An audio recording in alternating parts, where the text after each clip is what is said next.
Bom dia, hoje Gênesis no capítulo 14. Este é um capítulo que fala de uma guerra que ocorreu lá na região onde Abraão morava.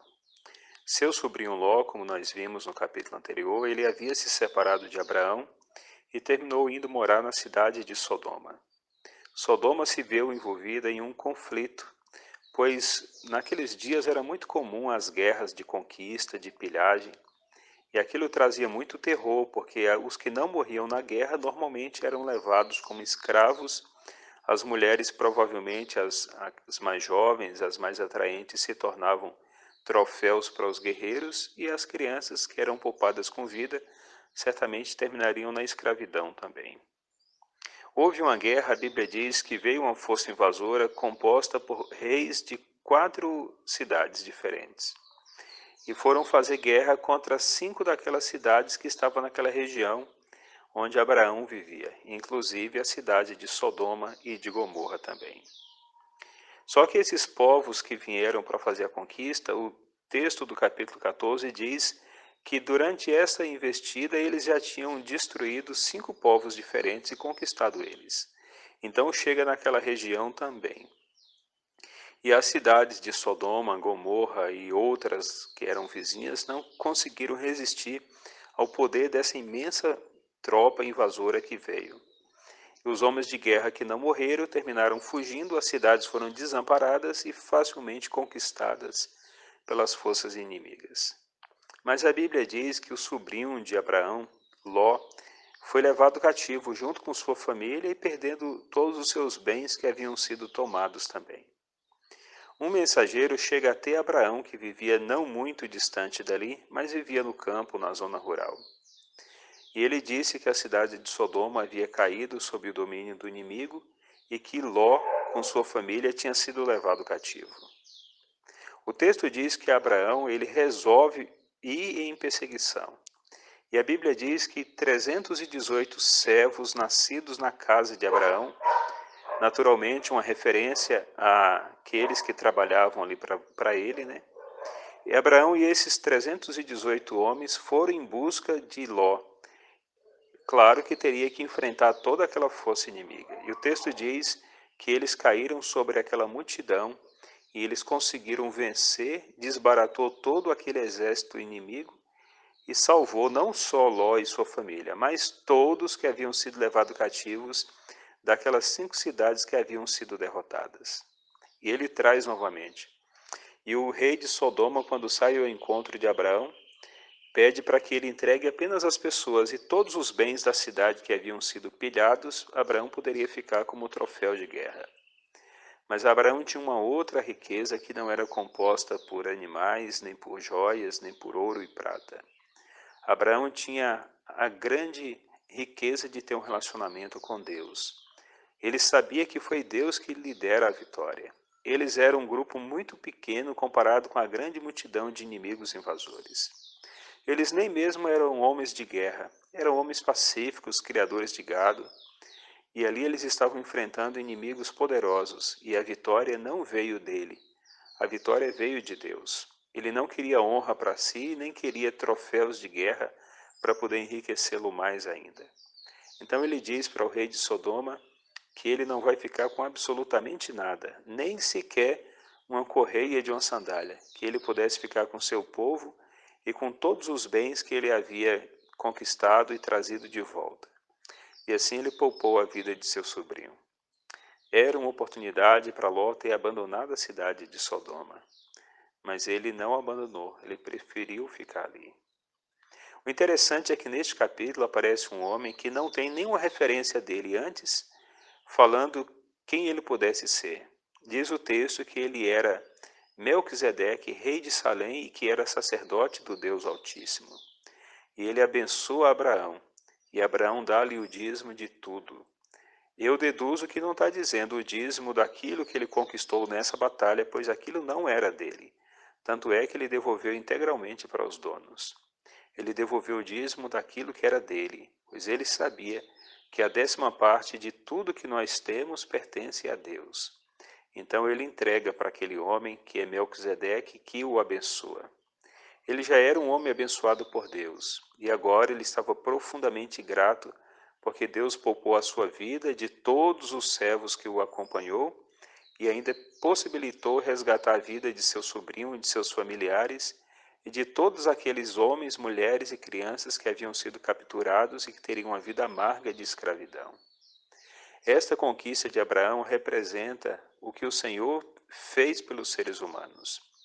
Nós estávamos cativos do inimigo, vivemos uma terrível guerra e todos nós vivemos nessa situação que estamos passando por este mundo, convivendo com a morte, com a enfermidade, com a degradação física, moral e espiritual da humanidade, mas sabemos que tem alguém que vem em nosso socorro. Já travou a mais terrível de todas as batalhas e venceu para que nós pudéssemos ser resgatados.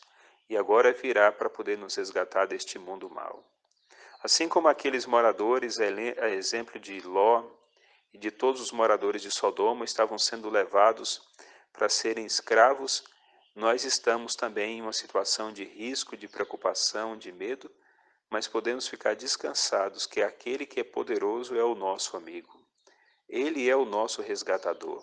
Ele já pagou o preço de nossa redenção e ele virá nos buscar. No momento certo, ele virá nos buscar.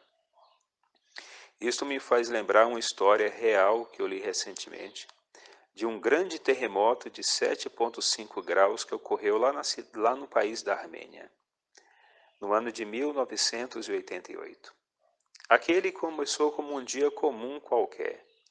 Um pai estava levando seu filho para a escola como fazia todos os dias. E ele deixou a criança na escola, se despediu, e naquele dia ele se abaixou bem ao nível da criança, bem à altura, abraçou ele e falou: "Filho, aconteça o que aconteceu, o papai vem para te buscar." E aí depois a criança entrou para a escola e ele seguiu para o seu trabalho. Então aconteceu esse terrível terremoto. Foi tão catastrófico que aquela região que foi o epicentro, ela foi barbaramente destruída. Naquele momento, o pai só lembrou da criança que a escola dele era um edifício, era um prédio. E ele voltou imediatamente. E quando ele voltou, a escola era apenas um monte de escombros, havia caído completamente. Mas a cidade toda estava em ruína, muitas construções grandes e pequenas haviam sido destruídas. A equipe de socorro dos bombeiros estava gravemente comprometida também, porque eles haviam sofrido muitos danos e muitos deles haviam morrido, assim como muitos hospitais haviam desabado também. Era terrível a situação. E quando ele chega naquele local, na construção que tinha sido a escola, que agora era apenas um monte de escombros, ele começou a cavar, tentando jogar os entulhos de um lado para outro. E aí depois chegaram outros pais e começaram a ajudar também. Depois chegou outras pessoas para montar uma equipe de apoio. E aquele homem cavando, e todas as pessoas sabiam e disseram para ele que não tinha possibilidade de encontrar sobreviventes ali. Mas aquele homem insistia. E quando chegou por volta do meio-dia, as pessoas começaram a parar para poder comer alguma coisa, e ele não parou. E aí alguém se aproximou e falou: "Olha, descansa um pouco, não tem o que fazer, estão todos mortos." E ele olhou nos olhos daquela pessoa e perguntou bem assim: "Você pode me ajudar a encontrar o meu filho?" E aí ele cavou o restante da tarde toda e as pessoas foram embora porque a noite se fez escuro, não tinha iluminação pública mais uma vez que o terremoto havia destruído toda a rede. E aquele homem ficou ali. Quando voltaram pela manhã, ele ainda estava cavando. Suas mãos estavam muito sangrando em razão de ter criado bolhas que estourou, e ele trabalhou e agora estava em uma situação bastante ruim. E as pessoas entenderam que ele não foi embora, ele passou a noite sozinho ali nos escombros, ainda trabalhando mesmo no escuro. E as pessoas diziam para ele: "Olha, você precisa descansar, não tem sobreviventes." E todo mundo que falava isto, ele apenas perguntava: "Você pode me ajudar a encontrar o meu filho?" E depois de 36 horas trabalhando nos escombros, ele encontrou um bolsão que havia ficado debaixo dos escombros. E ele entrou ali com grande risco de vida, porque quando acontece um grande terremoto, vários outros terremotos também ocorrem. Então, quando ele entra ali por baixo daqueles escombros, ele encontra nesse bolsão 12 crianças sobreviventes. E entre estas estava o seu filho também. E aí o filho disse para o pai: Pai, eu havia dito para os meus amigos, nós estávamos machucados, com dor, com fome, com sede e com frio, porque eles estavam em pleno inverno, com temperaturas que estavam chegando a cerca de 20 graus abaixo de zero. Mas ele dizia assim: o papai virá nos buscar, meu pai virá nos buscar. E aí aquela esperança manteve eles com vida. E eles foram resgatados, essas 12 crianças, e puderam então continuar suas vidas. E é exatamente assim que Deus nos prometeu. Jesus disse em João capítulo 14, versos de 1 a 3, não se turbe o vosso coração, crede em Deus, crede também em mim. Na casa de meu pai há muitas moradas, se não fosse assim eu vos teria dito. Mas vou preparar-vos lugar, e quando eu for, voltarei e vos receberei para mim mesmo, para que onde eu estou estejais vós também. Irmãos, o resgate virá.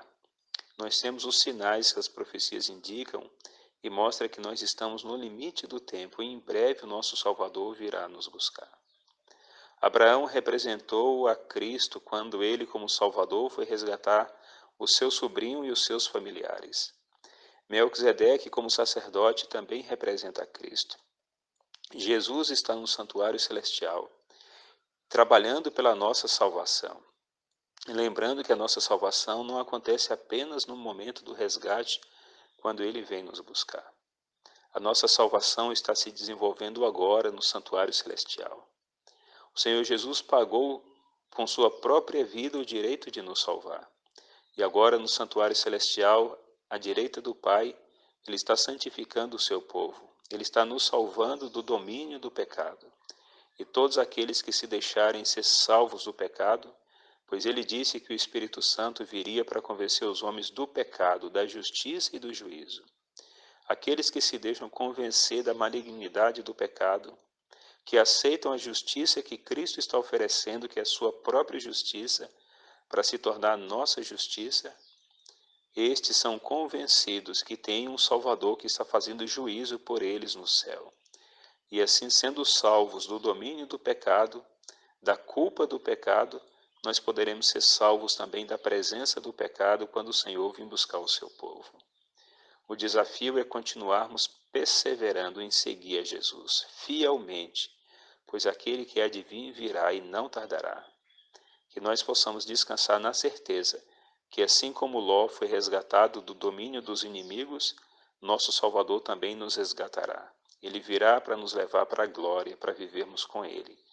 E aí o conflito terá terminado e o povo de Deus nunca mais terá que conviver com as mazelas que nós estamos aqui neste mundo passando.